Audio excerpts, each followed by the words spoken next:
Nagsimula ang kwento sa isang malupit na boss ng sindikato na nakikipagpulong sa kanyang mga tauhan. Ipinapaalala niyang mahigit 15 taon na sila sa negosyong ito. Kitang-kita ang kawalan niya ng pakialam sa kapwa, ginagawa niyang upuan ang mga tao at ginagamit pa ang kamay ng isa bilang abuhan. Dahil mahalagang araw ito para sa kanilang ilegal na operasyon, nagpasya silang magdiwang. Isang lalaking may salamin ang nagbuhos ng alak at ipinasa ito sa tagatikim upang tiyaking walang lason. Uminom ang tester at nagsabing malinis ito. Kumuha ng sariling baso ang boss at uminom, ngunit agad siyang bumagsak, nilason pala ang inumin. Hinuli ng iba ang tester, ngunit ang tunay na may gawa ay ang nagbuhos mismo ng alak, si Jiro. Matapos ang misyon, nagpalit si Jiro ng damit at umuwi. Sa daan, napansin niya ang isang magandang blonde na babae na humahalik sa loob ng kotse, kaya sa kakakatitig ay nabangga siya sa pader. Pagdating sa bahay, kumakain siya ng ice cream nang tanungin ng nakababatang kapatid niyang si Akari kung paano niya nalusutin ang tester. Ipinaliwanag ni Jiro na unti-unti niyang pinasanay ang katawan nito sa lason sa loob ng 3 buwan, hanggang kayanin nito ang nakamamatay na dosis. Aminado siyang napakahirap nito, pero iyon ang dahilan kung bakit hindi sila nahuhuli. Pagkatapos, tinanong siya ni Akari kung naiisip na ba niyang magpakasal. Halos mabulunan si Jiro sa tanong. Para sa kanya, malabo itong mangyari dahil bihira siyang makisalamuha sa babae. Naalala rin niyang gusto ng kanilang lola na may humalili bilang pinuno ng Poison Clan. Nang sabihin niyang hindi siya pwede dahil single siya, agad siyang ipinareha sa isang estranghera mula sa sangay ng pamilya at muntik nang ipakasal. Alam niyang kung mananatili siyang walang asawa, sa kanya magtatapos ang linya. Sumang-ayon si Akari at sinabing mahirap nang may magkagusto sa kanya. Maya-maya, nakatanggap si Jiro ng mensahe mula sa Bugmaster kaya nagkita sila para kumain. Habang nag-uusap, sinabi ni Jiro na balak niyang manatiling binata habang buhay. Nagulat siya nang sabihin ng Bugmaster na balak na nitong magpakasal sa isang tahimik at mabait na babae. Hindi niya inaasahan iyon, ngunit tiniyak ng Bugmaster na hindi magbabago ang kanilang pagkakaibigan. Umalis ito gamit ang kanyang kakaibang kakayahan, ngunit pinigilan siya ni Jiro at inamin na nagsisimula na niyang isipin na baka hindi naman masama ang pag-aasawa.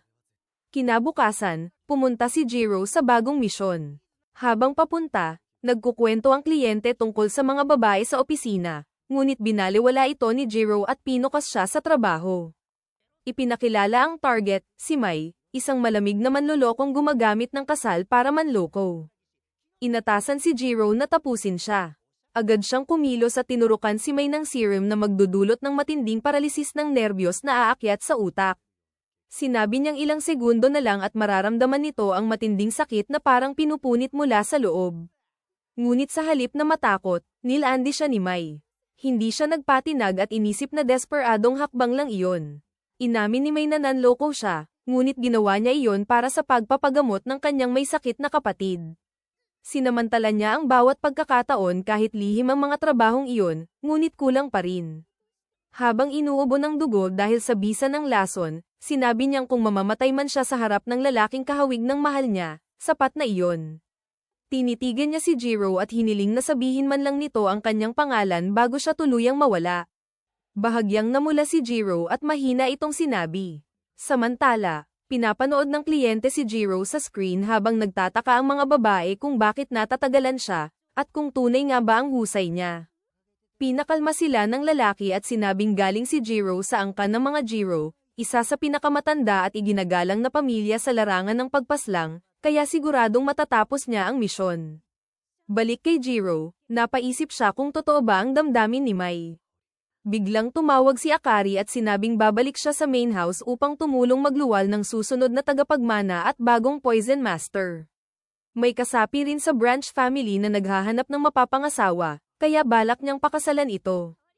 Pinigilan siya ni Jiro, ngunit sinabi ni Akari na seryoso ang kanilang lola at kung tatanggi siya, aalisan siya ng kalayaan at pipilitin pa rin.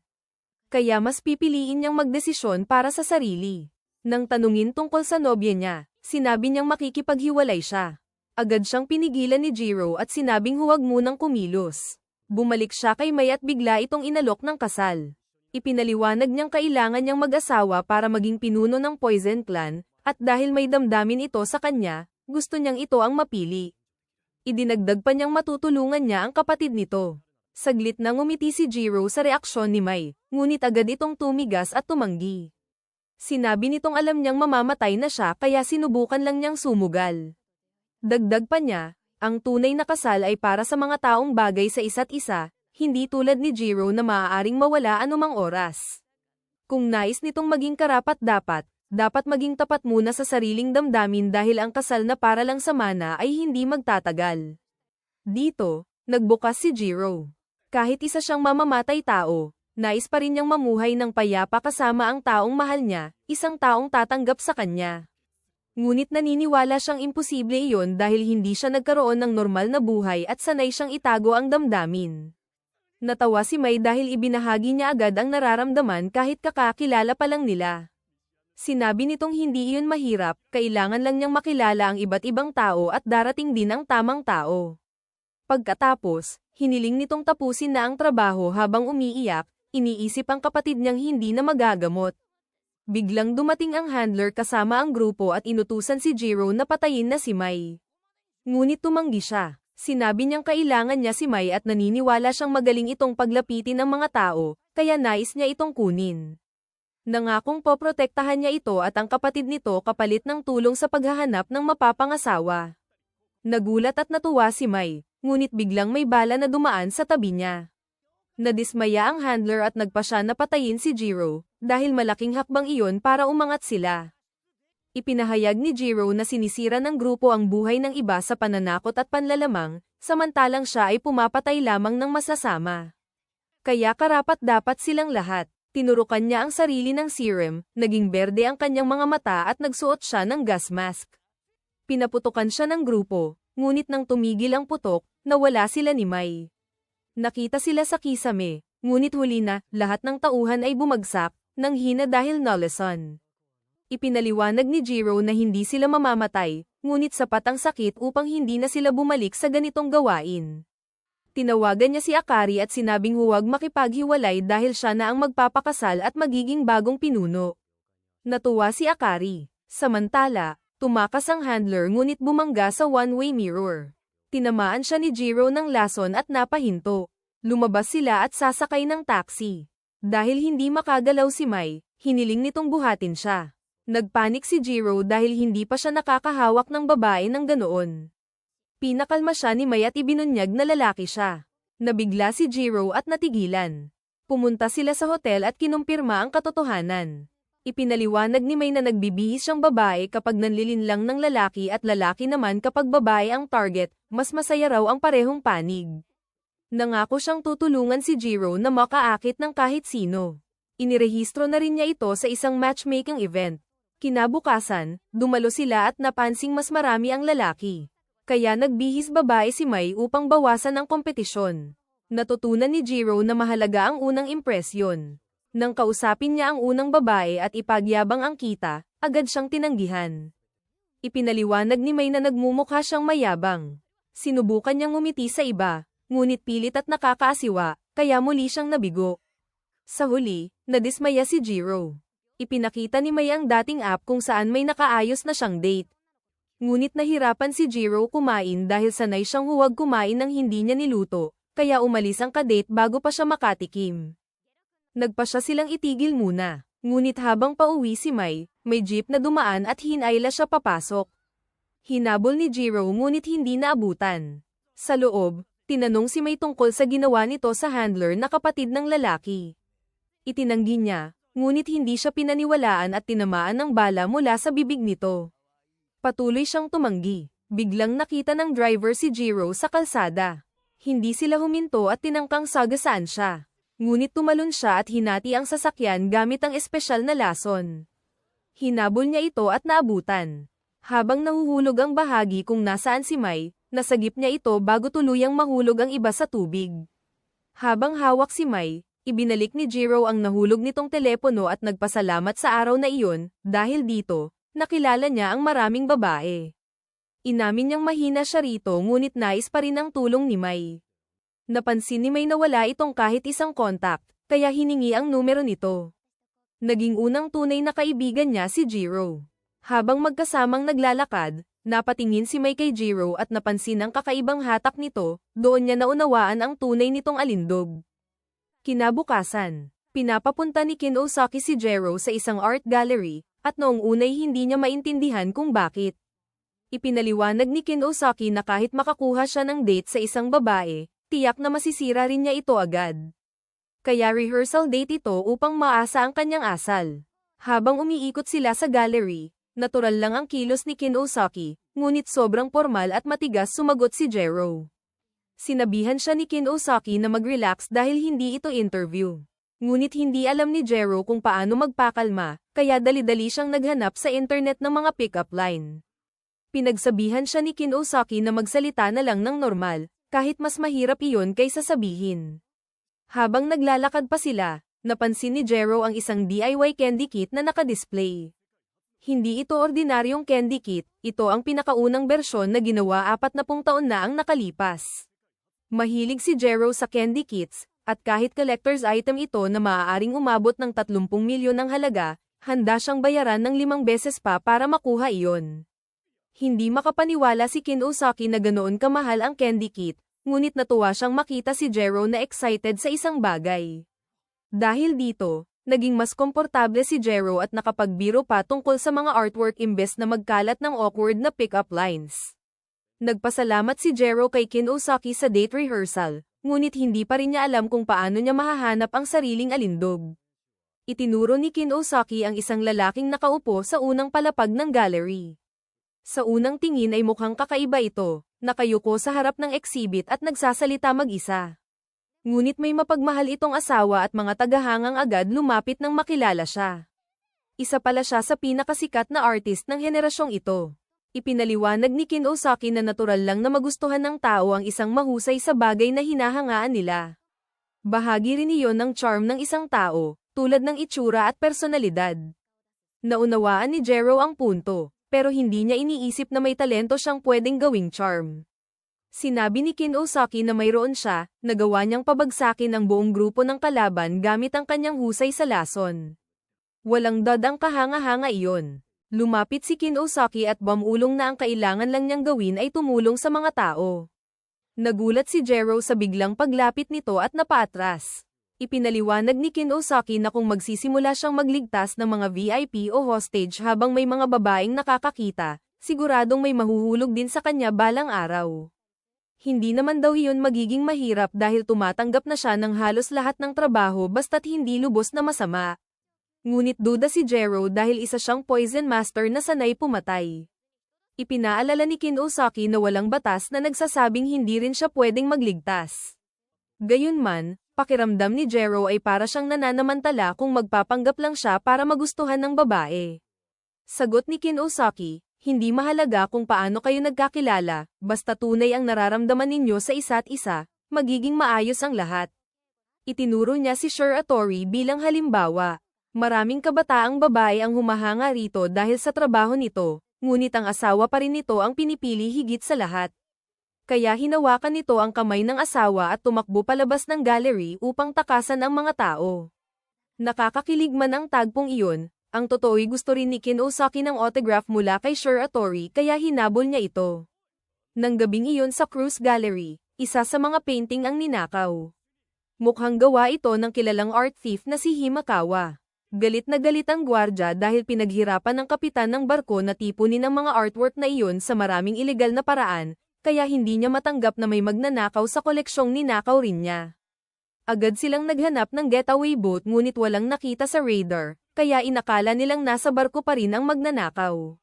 Ngunit nakatakas na si Himakawa sakay ng painteng at patungo na sa Pampang. Samantala, nang mabalitaan ng kapitan ang ninakaw na painting, hindi siya gaanong nabahala. Para sa kanya, maliit na kapalit iyon upang tuluyan ng mawala ang isang istorbo.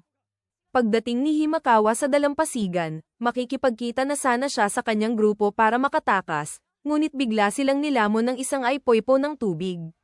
May inupahan na pala ang kapitan upang tugisin si Himakawa. Samantala sa barko, muling ipinaliwanag ni Kin Osaki ang plano na humanap si Jiro ng nobye sa pamamagitan ng pagliligtas ng tao. Nauunawaan ni Jiro ang ideya, ngunit wala siyang alam kung paano makakahanap ng rescue jobs dahil puro assassination lang ang karanasan niya. Kinuha ni Kinosaki ang cellphone at ipinakita ang website na DarkNav, isang dark web job site kung saan nakapost ang iba't ibang kriminal at kaina-hinalang trabaho na maaaring tanggapin ni Newman. Ayon sa kanya, madali lang makakahanap doon si Jero ng rescue job. Sa totoo lang, nagulat pa siya na hindi pa ito naririnig ni Jero dahil halos lahat sa mundong iyon ay gumagamit na nito. Sinabi ni Jero na ang lahat ng trabaho niya ay dumaraan sa broker ng kanilang pamilya kaya hindi pa niya kailangang maghanap ng trabaho ng mag-isa. Sinilip niya ang job board ngunit hindi siya humanga dahil halos puro scam at smuggling ang laman nito. Ipinaliwanag ni Kinosaki na dahil nasa account niya sila, natural lang iyon dahil panlilin lang ang espesyalisasyon niya. Pagkaraan ng kaunting paghahanap, nakita ni Jero ang post mula sa kapitan ng barkong dumakip kay Himakawa. Hinihingi nito ang lahat ng ninakaw na artwork ng grupo kapalit ng ligtas na pagbabalik sa kanya. Kilala si Himakawa sa criminal underworld bilang tanyag na art thief, ngunit ang totoo, ang ninanakawan lamang niya ay masasamang kolektor na nagnanakaw rin ng sining upang maibalik niya ang mga ito sa tunay na may-ari. Kaya naghahanap ang kanyang grupo ng taong saisalakay sa base ng kapitan upang iligtas siya. Sa kasamaang palad, sina Jero at Kinosaki lang ang dumating. Inasahan na ito ng grupo dahil kulang ang kanilang pera at walang matinong assassin ang tatanggap ng ganoong kapanganib na trabaho sa napakababang bayad. Ngunit hindi pera ang habol ni Jero, kaya tinanggap niya ang misyon. Ipinakilala niya ang sarili bilang Poison Master ng angkan nila. Nang marinig iyon ng grupo, natakot sila dahil hindi nila inasahang makakaharap ang isang Poison Master. Karaniwan, kailangan nilang ibenta ang lahat ng laman loob nila para lang mabayaran ang broker fee ng isang tulad niya. Bago magsimula, may mahalagang tanong si Jero. Tinanong niya ang grupo kung single si Himakawa. Samantala, nakakulong si Himakawa sa pribadong silid ng kapitan. Sinabi nitong napakaganda niya at ililigtas siya kung papayag siyang maging bahagi ng koleksyon nito. Mariin siyang tumanggi. Ipinaliwanag ni Himakawa na ninakaw niya ang painting dahil sinabi ng asawa ng babaeng nasa larawan na iyon na lang ang huling alaala ng kanyang anak sa yumao nitong ina. Kaya winasak sila ng manako iyon, at nangako siyang ibabalik ito sa tunay na may-ari. Ngunit walang balak ang kapitan na hayaang mangyari iyon kaya inutusan niya ang kanyang mersenaryong si Ushio na torturin si Himakawa hanggang bumigay ito. Habang papunta sina Jero at Kinosaki sa lokasyon, pinagsabihan ni Kinosaki si Jero na delikado ang tanong niyang iyon kanina. Mabuti na lamang at inisip ng grupo na code iyon para sa misyon. Kung nalaman nilang ginagawa niya ito para mapahanga si Himakawa, masisira ang plano. Nang makarating sila sa lokasyon ng GPS ni Himakawa, sinalubong agad si Kinosaki ng 2 shotgun ng mga gwardya sa itaas ng hagdan. Ngunit bago sila makaputok, mabilis silang pinabagsak ni Jero gamit ang split kick habang nasa bulsa pa ang mga kamay niya. Tinanong niya kung ayos lang si Kinosaki. Sumagot itong maayos naman siya ngunit mas mabuting hindi na siya sumama dahil hindi siya panglaban. Tumanggi si Jero dahil kailangan niya si Kinosaki, hindi pa niya kilala si Himakawa at natatakot siyang pumalpak kapag nag-isa. Samantala, 5 minuto nang bino-waterboard si Himakawa ngunit pinahinto ito ng kapitan kay Ushio nang mabalitaang may 2 nanghihimasok. Inutusan niya itong harapin ang mga ito habang mag-iisip siya ng mas malupit pang paraan ng pagpapahirap kay Himakawa. Habang sumusugod sila, tinanong ni Kinosaki si Jero kung ano ang balak niyang sabihin kay Himakawa. Habang pinapatumba ang mga gwardya, sumagot si Jero. "Hello, pakakasalan mo ba ako?" Agad siyang sinabihan ni Kinosaki na napakasamang ideya iyon dahil malamang takot na takot si Himakawa, at hindi proposal ang gusto nitong marinig matapos mailigtas. Samantala, tinutukan ng kapitan ng baril si Himakawa. Akala niya siya ang babarilin, ngunit mas malala pa roon, itinutok ng kapitan ang baril sa painting at nagbantang sisirain ito kung hindi siya susunod. Dahil nangako siyang ibabalik iyon ng buo, halos mapilit si Himakawa na sumuko. Ngunit biglang naputol ang braso ng kapitan at nakita niyang may naglalagablab na nilalang na lumabas mula sa painting at nilamon siya ng apoy. Isa lamang pala itong hallucination mula sa laso ni Jero, at matagal mawawalan ng malay ang kapitan. Lumapit si Jero kay Himakawa at binigkas ang inensayong linya, ipinakilalang siya ang Poison Master at ligtas na ito dahil dumating siya upang iligtas siya. Nagpasalamat si Himakawa ngunit nagtaka kung paano siya nakakuha ng Poison Master gayong wala namang ganoong pera ang grupo niya. Natakot pa siyang baka ibinenta ng mga kasama niya ang kanilang mga laman loob para mabayaran siya. Samantala, nataranta si Jero dahil kahit maayos ang introduction niya, wala siyang naisip na susunod na sasabihin. Kaya si Kinosaki na ang lumapit upang kalagan si Himakawa bago pa siya makasira. Ngunit biglang sumulpot si Ushio, sinunggaban si Himakawa, at kinaladkad palayo. Napagtanto ni Jero na malakas itong kalaban kaya nag-inject siya sa sarili ng nakamamatay na lason at sumugod. Ngunit bago siya makalapit, umatras si Ushio gamit ang malakas na pagsabog ng tubig. Inihagis ni Jero si Himakawa kay Kinosaki upang maprotektahan ito habang siya naman ang haharap kay Ushio. Pinalaki ni Ushio ang kanyang braso gamit ang tubig upang palakasin ang suntok at lumikha ito ng malaking hukay sa lupa, ngunit nabawasan ni Jero ang pinsala sa pagharang. Muling sumugod si Ushio ngunit sa halip na umatake, inabot niya ang business card niya at ipinakilalang isa siyang Water Master. Napagtanto niyang Poison Master si Jero at ayaw niyang makipaglaban sa kapwa Master dahil masyadong malaki ang kapalit. Nag-alok siya ng 10 beses na bayad kapalit ng pag-atres ni Jero. Sa itaas, napansin ni Kinosaki na may natitirang laman pa ang searing na ginamit ni Jero at naisip niyang gamitin ito sa sarili para makatulong. Ngunit agad siyang sinigawan ni Jero na huwag itong hawakan dahil hindi iyon enhancement drug, nakamamatay itong lason. Ipinaliwanag niya na bawat assassin family ay may namamanang genetic trait. Sa angkan nila, kaya nilang lubhang palakasin ang pisikal na kakayahan kapag may nakamamatay na lason sa katawan. Dahil din sa mga trait na ito kaya malayang nakakakontrol si Ushio ng tubig sa labanan. Tungkol sa alok nito, tumanggi si Jero. Nadismaya si Ushio dahil alam niyang magiging magastos ang pakikipaglaban sa kanya, ngunit wala siyang pagpipilian. Nagpakawala siya ng water blast ngunit naiwasan iyon ni Jero dahil lalo siyang lumalakas habang papalapit sa kamatayan. Gayunman, alam niyang siguradong mamamatay siya kung direktang tatamaan. Nagtaka si Ushio kung bakit todo ang effort ni Jero sa misyong wala naman siyang mapapala. Naisip pa niyang baka may relasyon ito kay Himakawa, ngunit hindi siya sinagot ni Jero. Sa halip, nagawa niyang magasgasan ang suit ni Ushio gamit ang karayom. Hindi ito pinansin ni Ushio sa una, ngunit bigla itong nagliyab dahil may napakalakas na asido ang karayom. Sinamantala ni Jero ang pagkakataon at sunod-sunod na sinuntok ang faceplate ni Ushio hanggang mabasag ito. Habang ginagawa iyon, sinabi niyang kahit estranghero pa si Himakawa ngayon, maaaring maging espesyal ito sa kanya balang araw. Kaya gagawin niya ang lahat upang iligtas siya. Narinig ni Asho ang sinabi ni Jiro, at inakala niyang lumalambot na ito. Dahil dito, agad niyang pinakawalan ang hell slashes ng kanyang binagong dugo at umatake gamit ang matitinding bugso ng tubig. Sunod-sunod at napakalakas ng mga ito, ngunit nagawa pa ring maiwasan lahat ni Jiro. Sa gitna ng sagupaan, tinamaan si Mai ng isa sa mga atake, kaya nag-alala si Jiro sa kalagayan niya. Habang nagpapatuloy ang laban, tinanong ni Hankawa si Mai kung ayos lang siya at kung bakit umaabot sila sa ganito. Sumagot si Mai na trabaho lamang ito, at ang pangunahing layunin nila ngayon ay mailigtas siya. Sinabi niya kay Hankawa na tumakas habang may pagkakataon pa. Ngunit tumanggi si Hankawa. Hindi siya ang tipo na tumatakbo sa panganib. Sa halip, tinanong niya kung paano siya makakatulong. Habang nag-iisip sila, napansin nila ang isang Hyringgilyang may lason sa malapit. Samantala, unti-unting naiipit si Jiro laban kay Ushio. Naubos na niya ang lahat ng karayom at lason, at wala na siyang maayos na panlaban. Dagdag pa rito, ang tuloy-tuloy na pag-atake ni Ushio ay pumipigil sa kanya na makalapit.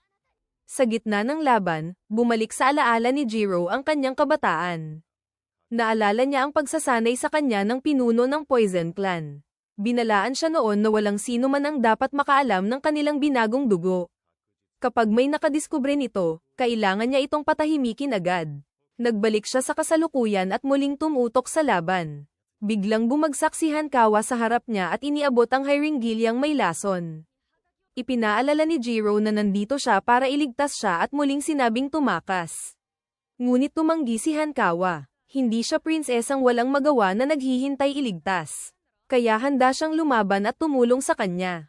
Biglang ginamit ni Ushio ang kanyang Hydra Tentacles upang hulihin si Hankawa at hilahin palayo. Tinukso niya ito, sinabing napakatanga nitong sumali pa sa laban. Sa sandaling iyon, tumayo si Jiro at mahigpit na hinawakan ang Hyringilya.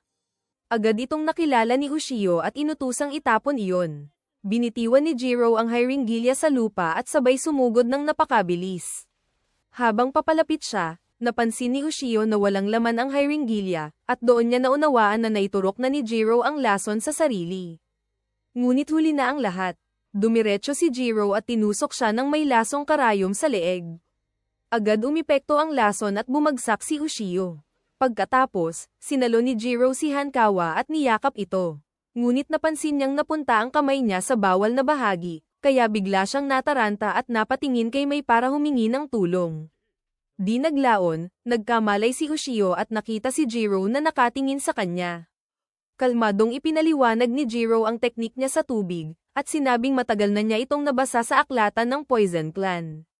Nalito si Ushio kung bakit hindi siya pinatay gayong may pagkakataon si Jiro.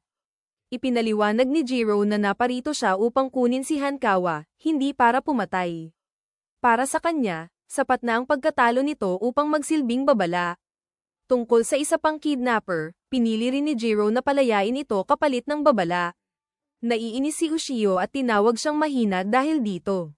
Sumagot si Jiro na kapag may muling sumalungat sa kanya, mararanasan nila ang kanyang 1000 Torments Toxin, malinaw na babala na mapanganib pa rin siya kapag napuno.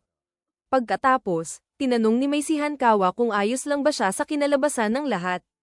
Sumagot si Hankawa na ayos lang iyon sa kanya dahil wala naman siyang balak magpakahuli muli. Pagkatapos, inalok niya sina Jiro at May ng masasakyan. Nagulat at halos mataranta ang dalawa nang malamang sasakay sila sa alagang peteng ni Hankawa, si Chaisky. Habang pauwi, makalipas ang ilang sandali, binisita ni Hankawa si Aya at ibinalik ang painting ng kanyang ina. Masaya at guminhawa sina Aya at ang kanyang ama nang mabawi iyon. Kasabay nito, pinanood ng Hankawa fan club ang tagpong iyon sa kamera at naantig sa emosyon. Samantala, nakatayo si Jiro sa isang sulok, hindi alam ang gagawin. Tinawag siya ni Hankawa dahil nais siyang pasalamatan ni Aya ng personal. Lumapit si Jiro, at habang nagpapasalamat si Aya, napuno siya ng damdamin. Nagpasalamat din si Hankawa kay Jiro sa pagligtas sa kanya. Inamin niyang noong una, akala niya malamig at walang puso ito bilang isang poison master, ngunit ngayon ay nakita niyang iba pala ito, na ikinapula ng bahagya ni Jiro. Nagsalita si May at sinabing hindi pa niya naipapahayag ang pasasalamat sa pagbabayad ni Jiro sa gamutan ng kanyang kapatid. Ipinakita niya ang mga larawang ipinadala nito, na nagpapakita ng pagbuti ng kalagayan. Ipinahayag niya ang matinding pasasalamat sa nagawa ni Jiro. Dagdag pa ni May, marami na siyang natulungan kahit hindi niya napapansin, at dapat niyang tanggapin ang papuri. Sa mga narinig, naantig si Jiro at tahimik na nagtungo sa banyo upang ilabas ang emosyon. Ngunit bago pa siya makapanatili roon, tinawag siya ng Hankawa fan club upang pag-usapan ang bayad sa kanyang serbisyo. Ipinaliwanag ni Hankawa na wala silang sapat na pera, kaya handa siyang mag-alok ng ibang kapalit. Dahil dito, lalo pang nailang si Jiro. Sumingit si May at iminungkahing magdiwang na lamang silang tatlo sa labas.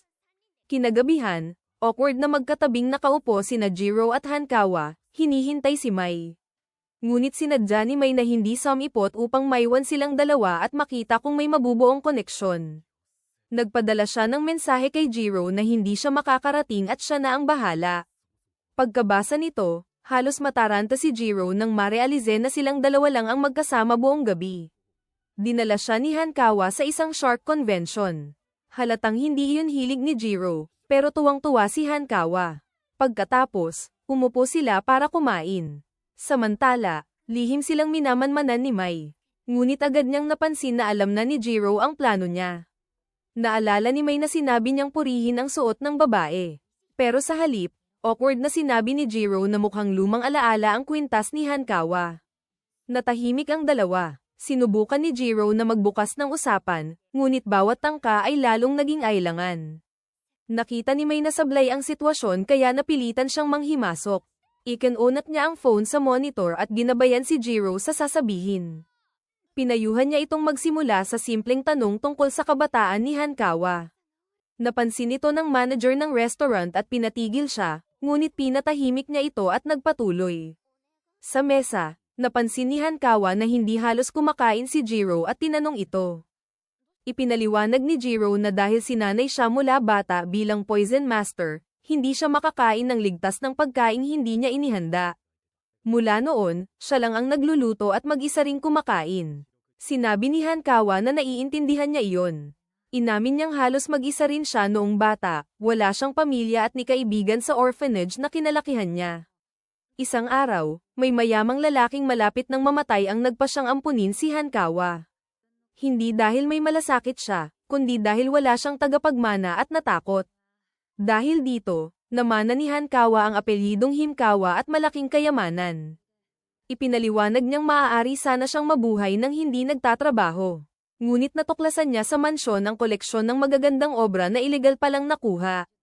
Kaya ibinalik niya ang lahat sa tunay na may-ari, na umubos sa kanyang yaman at iniwan siyang kapos. Dahil dito, napilitan siyang mag-part-time ng 5 araw kada linggo para mabuhay. Pagkarinig nito, naalala ni Jiro ang saya ng pasalamatan siya kanina. Napagtanto niyang matagal nang ginagawa ni Hankawa ang ganitong kabutihan. Kaya sinabi niyang hanga siya rito. Dahil dito, bahagyang naluha si Hankawa, unang beses siyang napuri ng ganoon. Naging mas seryoso ang pagitan nila, at sinenyasan ni May si Jiro na yayain na siya. Nag-ipon ng lakas si Jiro, ngunit imbes na ligawan, hiniling niyang maging kaibigan siya. Nagulat sina Hankawa at May. Napatawa si Hankawa at sinabing akala niya yayayain siya. Inamin ni Jiro na gusto niya sana, ngunit hindi pa nila lubos na kilala ang isa't isa. Sinabi niyang may madilim siyang bahagi na ayaw niyang itago habang buhay. Seryoso niyang sinabi kay Hankawa na nais niyang makilala siya ng totoo. Dagdag niya, kung matatanggap siya nito ng buo, sa kanya ito aayain ng maayos. Para sa kanya, ito ang unang hakbang sa hinahangad niyang kasal at kinabukasan. Pinanood ni May ang lahat at napamaang sa kinalabasan. Naunawaan ni Hankawa ang ibig sabihin ni Jiro at pumayag na magsimula sila bilang magkaibigan. Ngunit sinabi rin niyang hindi madali ang mapanalunan ang kanyang puso. Nagpalitan sila ng numero at inihatid siya ni Jiro sa kotse. Bago sumakay si Hankawa, sinabi niyang dahil hindi siya makakain ng lutong iba, sana sa susunod ay siya ang magluto para sa kanila. Habang nakatayo si Jiro, biglang sumulpot si May at sinabing may bago siyang misyon, maging bodyguard ng nag-iisang anak ng isang makapangyarihang CEO. Agad umatras si Jiro, iniisip na parang pagtataksil ito kay Hankawa. Nilinaw ni May na hindi iyon pagtataksil dahil magkaibigan pa lamang sila. Dagdag pa niya, makakatulong ang pakikilala sa iba, lalo na sa iba't ibang babae, upang mas maunawaan niya ang relasyon. Nakita ni Jiro ang punto nito kaya pumayag siya. Makalipas ang ilang sandali, sinimulan ni Jiro ang trabaho bilang bodyguard at tumanggap ng bagong misyon. Tungkulin niyang bantayan si Shiori, anak ng CEO, at samahan ito sa isang college party. Kahit batid niyang dapat niyang bantayan si Shiori sa bawat sandali at tiyaking ligtas ito, nakaramdam siya ng kaba dahil ito ang unang beses niyang dadalo sa ganitong pagtitipon. Lumalabas na kapwa sila socially awkward ni Shiori. Nahihirapan siyang lumapit sa iba, makipag-usap, at makibagay. Dahil dito, itinuring siyang kakaiba ng ilang estudyante, na lalo pang nagpalala ng kanyang pagkailang. Bumalik ang tagpo sa unang pagkikita ni Jiro at Shiori, na ipinakilala ng tiyuhin nitong si Mitsuhiko. Ipinaliwanag ni Mitsuhiko na nais niyang kunin si Jiro bilang bodyguard ni Shiori, na papasok sa universidad ngayong tagsibol. Ngunit mas nais niyang gawin ito ng palihim upang walang makahalata na may proteksyon si Shiori. Ikinwento rin niya ang sitwasyon ng pamilya. Ang ama ni Shiori ay nagtayo ng napakalaking kumpanya mula sa wala sa loob lamang ng isang henerasyon, at nakabuo ng makapangyarihang imperyo sa negosyo sa sariling pagsisikap. Sa kasamaang palad, pumanaw ito noong nakaraang taon dahil sa sakit. Gayunpaman, nag-iwan siya ng testamento na nagsasabing kapag sapat na ang edad ni Shiori, siya ang magmamana ng kumpanya at magiging susunod na CEO. Ngunit nagdulot ito ng alitan sa pamilya. Ayon kay Mitsuhiko, naniniwala ang kanyang nakatatandang kapatid na si Fudi na sa kanya dapat mapunta ang kumpanya. Tinututulan nito ang testamento at ginagawa ang lahat upang siya ang makakuha ng kontrol. Inamin ni Mitsuhiko na hindi niya tiyak ang plano ni Fudi, ngunit may narinig siyang nakakabahalang usap-usapan. Ayon sa impormasyon niya, maaaring umupa ito ng isang tao na gumagamit ng kakaibang paraan upang ipapatay si Shiori. Dahil dito, ayaw niyang isugal kahit kaunting panganib ang kaligtasan ni Shiori. Kaya niya piniling kunin ang pinakamahusay mula sa Poison Clan, naniniwalang si Jiro ang pinakaangkop sa tungkulin. Di nagtagal, dumating si Mei at binigyan si Jiro ng pekeng student ID. Sinabi niyang mula ngayon, ang cover niya ay si Oshima, isang karaniwang third year na estudyante. Tinanggap ito ni Jiro nang walang reklamo at agad na umayon. Biglang nagsalita si Shiori at nahihiyang inamin na matagal na niyang gustong maranasan ang pagdalo sa inuman tulad ng ibang estudyante.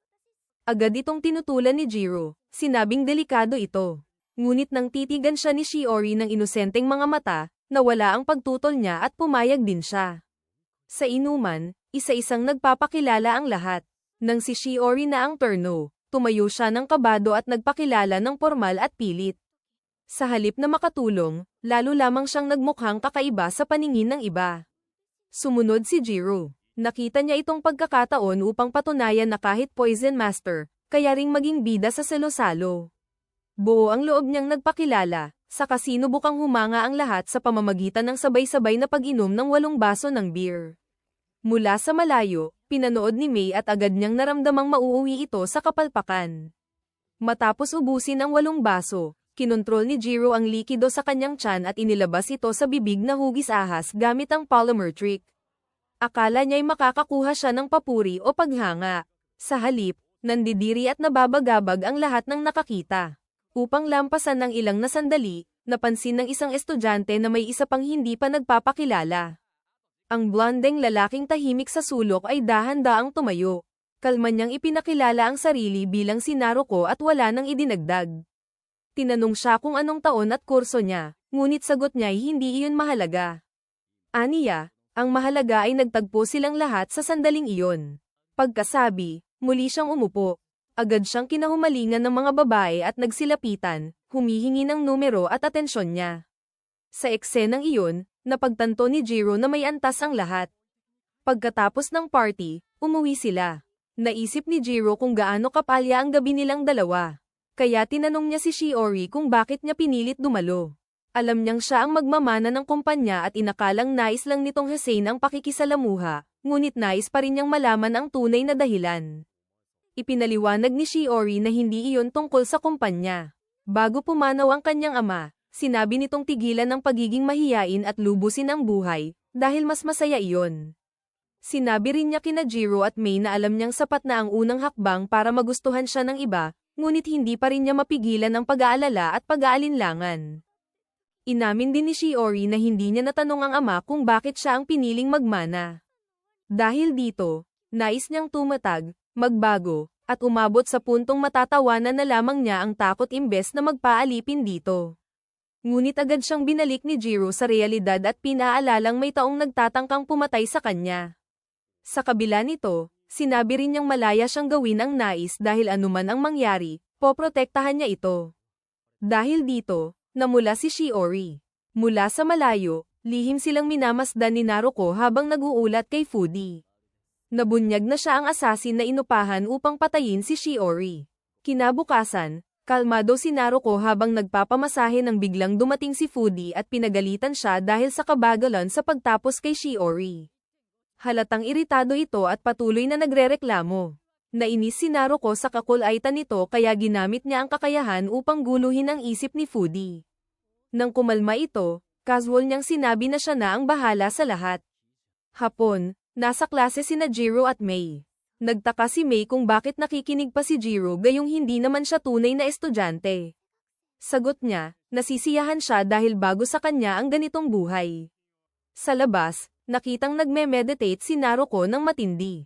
Maya-maya, pinaganya niya ang sound technique na lumikha ng matataas na resonansya.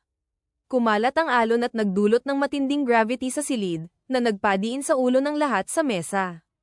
Kasabay nito, gumuho ang bahagi ng kisame at bumagsak diretso kay Shiori. Agad tinurukan ni Jiro ang sarili ng enhancement poison na nagpataas ng kanyang lakas. Sa pinatibay na katawan, sumugod siya at nasagip si Shiori sa huling sandali bago ito madurage ng debris. Mula sa labas, pinanood ni Naruko ang nangyari at nagulat na nagawa ni Jiro na iligtas si Shiori sa kabila ng napakadelikado at alang-inang sitwasyon. Naalala niyang bago kumilos si Jiro, tinurukan nito ang sarili ng substansyang agad nagpalakas sa katawan at galaw. Napagpasyahan ni Naruko na tanging isang bihasang Poison Master ang kayang gumawa nito ng ganoon kaepektibo. Kasabay nito, sinuri ni Jiro ang kakaibang pag-atake sa silid. Matapos pag-isipan, napagtanto niyang isang Sound Master lamang ang may kakayahang magsagawa ng ganoong uri ng pag-atake.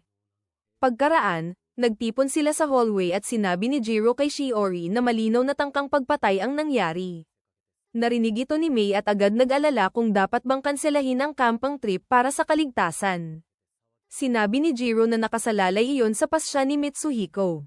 Sa isip niya, malamang tatutol ito matapos ang mapanganib na insidente. Ngunit ikinagulat niya nang pumayag si Mitsuhiko nang tanungin ni Shiori. Aniya, matagal na itong inaabangan ni Shiori kaya ayaw niya itong ipagkait. Ngunit lingid sa kanila, kontrolado si Mitsuhiko ng teknik ni Naruko. Makalipas ang ilang sandali, sumakay silang lahat sa bus at naghanda sa pag-alis. Habang nasa biyahe, masusing pinag-isipan ni Jiro ang assassin na tumutugis kay Shiori at napagtanto niyang kung nais niyang tapusin ang problema, kailangan niyang harapin ito ng direkta sa halip na puro depensa. Di naglaon, dumating sila sa camping site. Pagdating nila, agad sinubukan ni Jiro na magpasikat sa mga babae sa pamamagitan ng kanyang husay sa pagluluto. Ang kanyang pagkain at kumpiyansa ay agad nakakuha ng pansin. Samantala, nahirapan si Shiori na makihalubilo at makapasok sa usapan, kaya nag-isip siya ng paraan upang mapansin. Naisip niyang magbihis at magpakitang gilas gamit ang ilang cool at nakakaaliw na magic tricks. Nagustuhan ito ng mga estudyante at nagsimulang tumutok at maaliw sa kanya. Sa pagtatapos ng araw, pinuri ni Jiro si Shiori sa kanyang naging performance. Nahihiyang sinabi ni Shiori na simpleng kasanayan lamang iyon na natutunan niya sa mundo ng negosyo ng kanyang ama. Biglang may isang estudyanteng nagtanong kung narinig na nila ang sumpa ng Chladni. Dahil walang nakakaalam, ipinaliwanag niya ito. Aniya, dati itong isang nayon kung saan nag-aalay ang mga tao sa kanilang Diyos hanggang sa panahon ng ikalawang digmaang pandaigdig. Ayon sa kwento, tuwing 2 taon kapag pumapalya ang ani, pinipili nila ang pinakabatang bata at ikinukulong sa dambana bilang alay. Matapos ang digmaan, iniwan nila ang tradisyong iyon.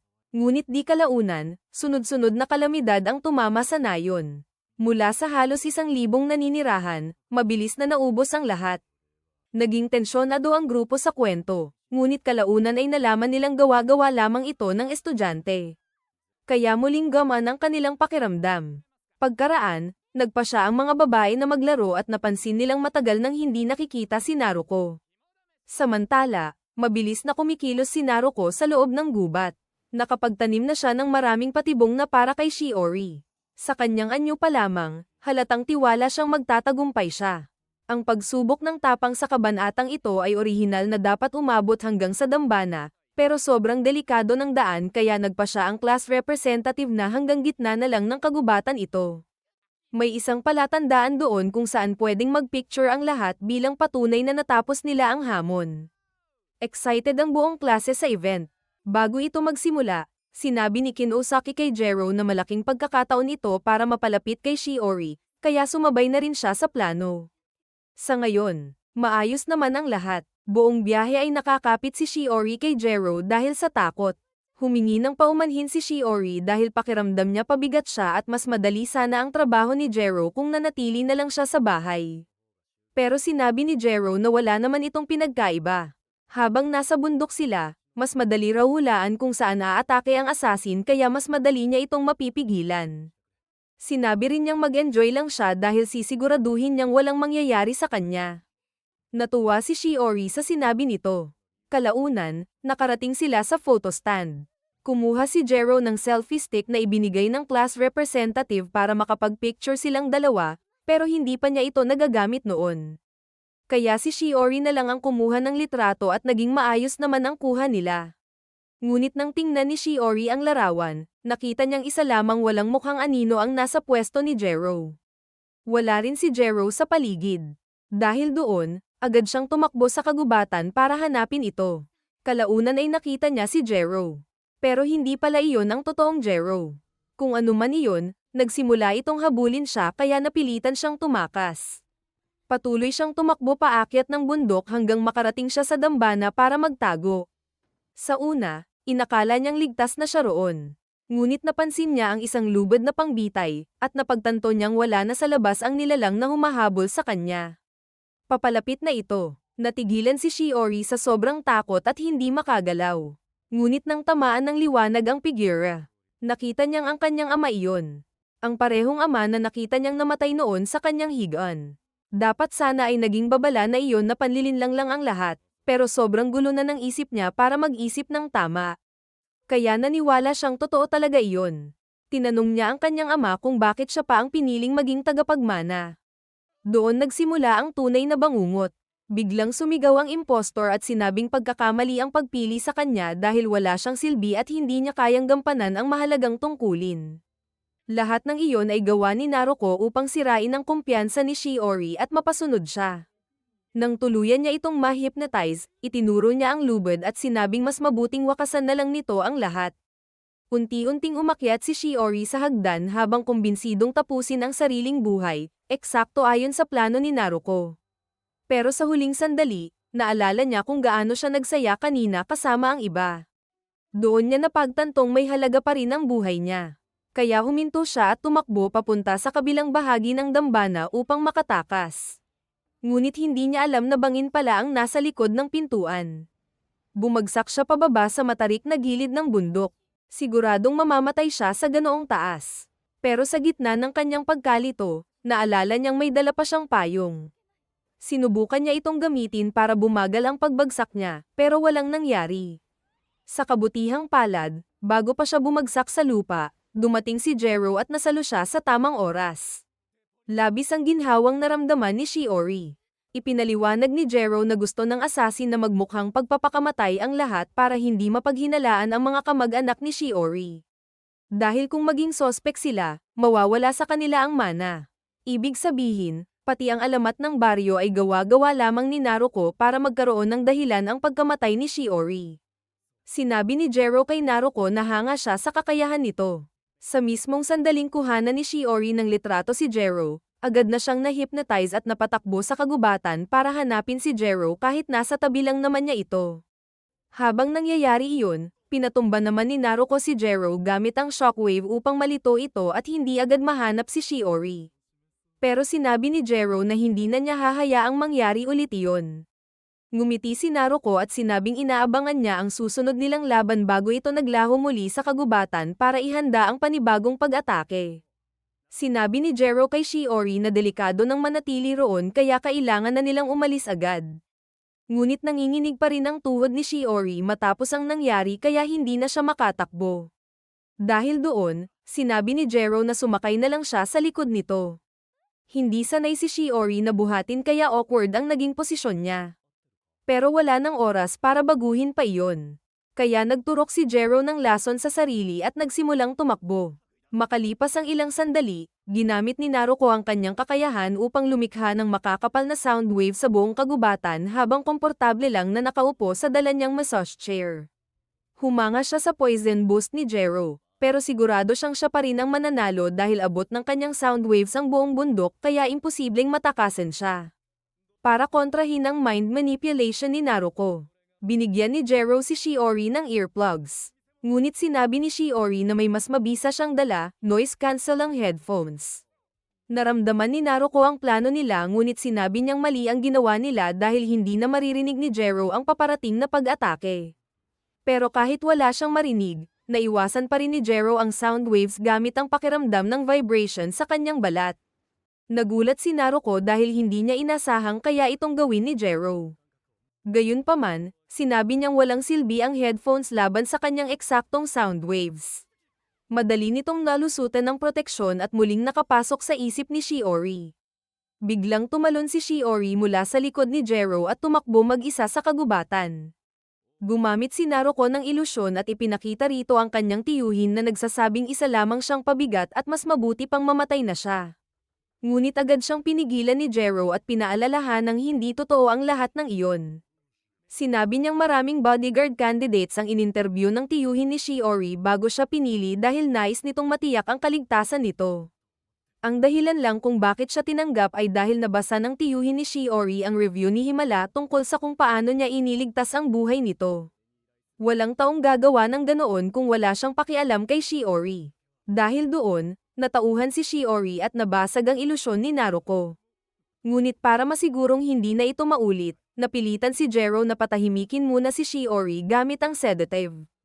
Nainis si Naruko dahil hindi niya kayang i-hypnotize ang taong walang malay. Ngunit marami pa rin siyang nakatagong alas. Gumagana ang brainwashing ni Naruko sa pamamagitan ng pagpapalabas ng trauma at insecurities ng tao hanggang tuluyan nitong mawala ang pagkakaiba ng realidad at ilusyon. Ganito rin ang ginawa niya para mapapayag ang tiyuhin ni Shiori sa biyahe. Maraming insecurities si Shiori na pwedeng abusuhin ni Naruko, pero hindi iyon hahayaang mangyari ni Jero. Samantala, hinahanap naman ni Kinosaki sina Jero at Shiori dahil dapat ay nakabalik na ang mga ito. Maya-maya, biglang lumabas si Jero mula sa mga palumpong habang pasan si Shiori. Natigilan si Kinosaki dahil hindi niya inasahang ganoon na agad kalapit ang relasyon ng dalawa. Matapos ipaliwanag ni Jero ang nangyari, naintindihan ni Kinosaki ang sitwasyon at tinanong kung ayos lang siya. Inamin ni Jero na napuwersa siya ng husto, pero hindi iyon ang mahalaga ngayon. Darating pa rin si Naruko para kay Shiori, kaya nakiusap si Jero kay Kinosaki na ilabas agad si Shiori sa baryo. Noong una ay pumayag si Kinosaki, pero agad niyang naisip na malalagay din siya sa panganib. Sinabi ni Jero na huwag siyang mag-alala dahil siya muna ang uunahin ni Naruko. 2 beses na niyang sinira ang plano nito kaya siguradong siya muna ang tatargetin bago si Shiori. Pinaalala ni Kinosaki na marriage advisor lang siya at hindi kasama sa trabaho niya ang ganitong peligro. Pero pumayag pa rin siyang tumulong sa pagkakataong ito. Bago sila umalis, pinigilan sila ni Jero dahil may gusto siyang suriin. Binaklas niya ang headset ni Shiori at nakita niya ang isang transmitter sa loob nito na malamang ay inilagay ni Naruko para mas madaling ma-brainwash si Shiori. Marami pa ring hindi naiintindihan si Jero tungkol sa kakayahan ni Naruko. Ngunit kung gusto nitong manatili sa anino, hihilahin niya ito palabas. Napansin niyang ipinapadala ni Naruko ang tunog gamit ang mga wire na nakakalat sa kagubatan. Sinubukan niya itong tunawin gamit ang asido, pero tumalbog lang ito. Ipinaliwanag ni Naruko na nanginginig ang mga wire sa napakataas na frequency kaya walang likido ang makakadikit dito. At hindi lang iyon, kapag ginamit niya ang buong lakas ng mga wire. Nakakalikha siya ng higanteng masa ng nanginginig na sound waves.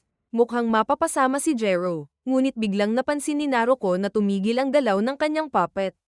Nataranta siya dahil hindi niya maintindihan kung paano ito napigilan at wala siyang backup plan para rito. Kaya agad siyang lumabas upang tingnan ang kanyang mga wire. Sa gulat niya, maayos pa rin ang lahat ng ito. Ang ginawa pala ni Jero ay tinurukan ng growth chemical ang mga puno sa paligid kaya mabilis na tumubo ang mga bagong sanga at nasira ang tensyon ng mga wire ni Naruko. Dahil dito, hindi na nito makontrol ng maayos ang sound waves. Gayunpaman, hindi pa rin tapos si Naruko dahil may iba pa siyang plano laban kay Shiori. Nasimulan na niya ito sa pamamagitan ng paggamit sa takot ng ibang estudyante. Nang marinig iyon ni Jero, agad niyang napagtantong nasa panganib sina Shiori at Kinosaki. Samantala, nakabalik na sina Kinosaki at Shiori sa kampo. Ngunit pagdating nila, nadatnan nilang pinag-uusapan ng lahat na nasira raw ang daan palabas ng baryo kaya wala nang makatakas. Nakita rin nila ang higanteng puppet ni Naruko. Dahil sa hypnosis nito, naniwala ang lahat na totoo ang sumpa ng baryo. Sa gitna ng takot at hysteria, napagdesisyonan nilang kailangan nilang mag-alay ng buhay para makaligtas. At dahil si Shiori ang pinakabata sa kanila, siya ang napiling ialay. Kaya nagsimulang habulin ng kanyang mga kaklase si Shiori na may intensyong patayin siya. Agad na tumakbo sina Shiori at Kinosaki habang sinabi naman ni Naruko na oras na lang ang bibilangin bago sila maabyutan ng mga estudyante. Hindi sila mailigtas ni Jero hanggat hindi nito nalalagpasan si Naruko. At kahit napigilan ni Jero ang higanteng puppet, hindi lang iyon ang paraan ng pakikipaglaban ni Naruko. Bigla nitong pinabilis ang vibration ng kanyang kamay bago pinutol ang isang puno at ginawang biyolin ang kahoy nito gamit ang ilang hibla ng sarili niyang buhok bilang mga kwerdas. At sa sandaling iyon, muli siyang naging malaking banta dahil hindi alam ni Jero kung ano ang kayang gawin ng biyoling iyon. Pero kalaunan, nalaman ni Jiro na walang silbi ang biyolin at ginawa lang iyon ni Naruko para lituhin siya. Kaya ibinato ni Naruko ang biyolin kay Jiro saka mabilis na tumakbo habang may hinahanap. Habang tumatakbo, ginamit ni Naruko ang kanyang hypnotic sound waves kay Jiro. Sinubukan niyang kumbinsihin ito na mas mabuting mamatay na si Shiori dahil lalo lang magiging mahirap ang buhay nito. Ayon sa kanya, batid niya mula sa karanasan na ang mahina na pumapasok sa mundo ng malalakas ay haantong lang sa trahedya. Mas mabuti raw kung susuko na si Shiori sa pangarap nitong maging CEO para matapos na ang lahat. Pero matapos pakinggan ang lahat, tinanong lang siya ni Jiro kung natatakot ba siyang mapatunayan ni Shiori na mali ang kanyang paniniwala. Nagamit na raw ni Naruko ang kakayahan nito kay Shiori at inilabas ang pinakamadilim nitong trauma, ngunit nagawa pa rin nitong lampasan iyon ng mag-isa. Dahil doon, mas matatag pa si Shiori kaysa kina Naruko at Jiro na napilitang maging malakas dahil sa kani-kanilang pamilya. Sakto namang nakita ni Naruko ang hinahanap niya kaya agad siyang sumugod. Isa pala itong hilang compound na inilalabas ng mga puno sa hangin. Hindi bagay ang kanyang Soundmaster technique sa direktang laban kontra kay Jiro, kaya kailangan niyang ibalik sa perpektong kondisyon ang katawan niya. Kailangan lang niyang malanghap ng malalim ang compound para makagawa ng napakalakas na sonic wave na kayang pabagsakin si Jiro. Ngunit nang malanghap niya ang lahat, biglang lumabo ang kanyang paningin. Doon niya napagtanto na nilagyan ni Jiro ng lason ng compound para mapasama siya sa paglanghap nito. Agad naghanda si Naruko na ilabas ang lahat ng lason sa isang buga para hindi siya maapektuhan. Pero huli na ang lahat. Naabutan siya ni Jiro at isiniksik sa bibig niya ang water-absorbent polymer para hindi siya makapagbuga. Kasunod noon, sinuntok siya ni Jiro sa tiyan hanggang mawalan ng malay. Kahit natalo si Naruko, hindi agad nawala ang epekto ng hypnosis niya. Kaya sigurado siyang hinahanap pa rin ng ibang estudyante si Shiori upang ialay ito. Samantala, patuloy ngang hinahanap ng mga estudyante si Shiori. Mabuti na lang at nakahanap siya ng magandang taguan sa likod ng nabuwal na troso kaya hindi siya nakita. Kalaunan, sumuko rin ang grupo at nagpas siyang ialay na lang ang ikalawang pinakabatang estudyante sa klase, si Asawa. Kasabay nito, nakahanap si Kin Osaki ng daang palabas ng baryo kaya maaari na silang makatakas ng buhay. Pero sinabi ni Shiori na balak pa rin niyang bumalik. Sinabi ni Kin Osaki na baliw iyon dahil muntik na siyang patayin ng mga tao roon. Ngunit ipinaliwanag ni Shiori na kapag iniwan niya sila, magsasakripisyo lang sila sa isa't isa at habang buhay iyong mag-iiwan ng trauma sa kanila. Kaya gusto niya silang pigilan, at may plano na siya. Sa kabilang banda, ihahampas na sana ng grupo ang ulo ni Asawa para ialay ito sa halimaw nang biglang magpakita si Shiori at pinatigil sila. Dahil hysterical pa rin ang lahat, agad silang sumugod kay Shiori para ito naman ang ialay. Ngunit handa na si Shiori. Gumamit siya ng simpleng magic trick gamit ang apoy ng kandila at pinaniwala ang lahat na isa siyang mangkukulam na kayang paalisin ang halimaw. Maingat niyang inihanda ang palabas sa tulong ng makeup at public speaking tips mula kay Kin Osaki. Pero sumigaw si Asawa at sinabi sa lahat na nagpapanggap lang si Shiori para hindi siya may alay. Kung kaya raw nitong alisin ang halimaw, bakit hindi niya ginawa agad? Nanatiling kalmado si Shiori at sinabing hinihintay lang niyang lumakas ang kanyang kapangyarihan bago tuluyang pabagsakin ang halimaw. Sapat na iyon para maniwala ang lahat, kaya inutusan nila si Shiori na talunin ang halimaw ngayon din. Kung hindi ay siya pa rin ang iaalay nila. Sa loob-loob ni Shiori, gusto na niyang tumakas. Pero alam niyang may mamamatay kapag ginawa niya iyon. Tiniyak naman ni Kin Osaki na magtatagumpay ang plano nila kaya tuluyan ng ginampanan ni Shiori ang kanyang karakter. Gumamit siya ng trick para magpakawala ng fireball sa halimaw. Hindi sapat ang lakas noon para mapatay ang nilalang, pero hindi na mahalaga iyon dahil naipaliwanag na ni Kin Osaki ang plano kay Jiro. Tatalon si Jiro at magpapasabog ng flammable gas sa halimaw para tuluyan itong magliyab. Dahil sa pinagsamang atake nila, nilamon ng apoy ang higanteng halimaw. At nang makita iyon ng lahat, Tila bumalik ang kanilang katinoan. Naguluhan sila at hindi maintindihan ang ginagawa nila kanina. Agad namang sumingit si Shiori at sinabi na ilipat na lang nila ang campfire para hindi na nila maalala pa ang nangyari.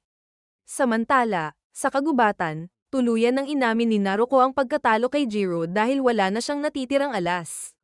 Ngunit sinabi ni Jiro na kay Shiori talaga siya natalo dahil ang pagdaig nito sa sariling kahinaan ang dahilan ng kanyang pagbagsak. Dahil dito, naalala ni Naruko ang kanyang kabataan. Pinilit siya ng kanyang ama na makipaglaban hanggang kamatayan sa sarili niyang kuya upang alisin ang mas mahinang anak. Labag man sa loob niya, napilitan siyang patayin ang kapatid. Mula noon, kinumbinsi niya ang sarili na awa ang pagpatay sa mahihina. Nang makitang paalis na si Jiro, tinanong niya kung hindi ba siya tatapusin ito. Pero sinabi ni Jiro na wala siyang balak gawin iyon. Naiintindihan niya kung gaano kasayra sa isip ang ganoong klase ng pagsasanay dahil naranasan din niya iyon noong bata pa siya. Pinayuhan niya si Naruko na kung nais talaga nitong gumaling, kailangan nitong makahanap ng taong mapagsasabihan ng sariling kahinaan. Pagbalik sa kampo, tila nakalimutan na ng lahat ang nangyari at masaya na silang nagkukwentuhan sa paligid ng apoy. Nang makita ni Shiori si Jiro, agad siyang kumuha ng regalo mula sa bag niya. Isa iyong jumbo pack ng paboritong mixed candy ni Jiro. Halos atakihin sa puso si Jiro sa sobrang saya dahil iyon na raw ang pinakamagandang regalong natanggap niya. Kinabukasan, nagising ang lahat na iniisip na panaginip lang ang nangyari. Naalala nilang nakita si Shiori bilang isang mangkukulam o exorcist, pero sinabi ni Shiori na imahinasyon lang nila iyon. Ilang minuto pa, dumating ang tiyuhin ni Shiori kasama ang mga helicopter upang sunduin silang lahat. Habang pauwi, pinasalamatan ni Shiori si Jiro dahil walang namatay at walang kailangang mabuhay na may guilt dahil sa nangyari. Ipinaliwanag ni Jiro na nilagyan lang niya sila ng memory filter para magmukhang panaginip ang lahat. Kaya hindi naman iyon malaking bagay. Pero nais pa rin siyang pasalamatan ni Shiori kaya iniabot nito ang kamay para tapikin ang ulo niya. Agad umurong si Jiro dahil hindi siya sanay na hinahawakan ang ulo niya at tinanong kung ano ang ginagawa nito. Ipinaliwanag ni Shiori na gusto lang niya itong tapikin bilang gantimpala. Mukhang naiilang si Jiro, pero sinabi ni Kinosaki kay Shiori na ituloy lang iyon dahil kailangan lang masanay ni Jiro sa papuri. Kaya buong biyahe pa uwi ay tinatapik ni Shiori ang ulo ni Jiro habang tahimik itong nakaupo na may halong hiya at saya. Samantala, sa syudad, nakatanggap ng tawag ang tiyahin ni Shiori mula kay Naruko. Sinabi nitong hindi nito matutupad ang kontrata kaya ibabalik na lang niya ang bayad. Galit na galit ang tiyahin ni Shiori nang malamang nabigo si Naruko. Totoo ngang naghanda siya ng backup assassin, pero wala siyang tiwala rito dahil mukha itong katawa-tawa. At tama nga siya. Pagdating ni Shiori at ng grupo sa gusali, walang kahirap-hirap na pinabagsak ni Jiro ang peking assassin. Tinanong ng tiyahin ni Shiori kung naparoon ba sila para patayin siya o kunin ang kayamanan niya. Pero sinabi ni Shiori na wala siyang balak gawin ang alinman doon. Sa halip, nais niyang magpaturo rito. Alam daw niya kung gaano kahirap itinayo ng tiyahin niya ang kumpanya kasama ang kanyang ama, at nais niyang ipagpatuloy ang legasyang iyon. Hindi maintindihan ng tiyahin niya kung bakit ganoon pa rin ang sinasabi ni Shiori kahit pinadalhan niya ito ng assassin.